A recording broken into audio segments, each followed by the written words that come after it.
Our next report is Mr. Petele's report. Madam Morkunaite Mikuliene would like to explain her votes. And colleagues, please be quiet. Labai džiugu, kad šitas dokumentas buvo priimtas didžiąją balsų daugumą, tai yra, jam beveik nebuvo jokios opozicijos ir tai yra savaime suprantama, kadangi sveikata mus liečia kiekvieną iš mūsų ir mūsų artimuosius.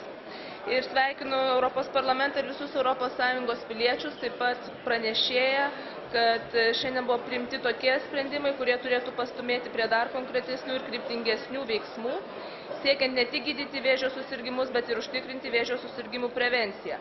Deja, prognozės vėžinių susirgymų srityje yra iš tiesų labai gąsdinančios ir mes turime sutelkti savo jėgas tam, kad įveikti jas.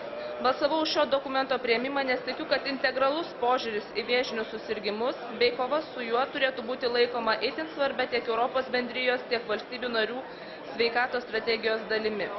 Būtinas kolektyvinis ir koordinuotas valstybių narių darbas tam, kad sumažintumėm riziką vėžinių susirgymų srityje.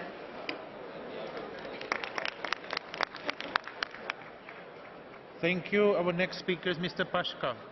Prosím, pán Paška. Ďakujem za slovo, vážený pán predsedajúci, ctené kolegyne, kolegovia. V správe o opatreniach na boj proti rakovine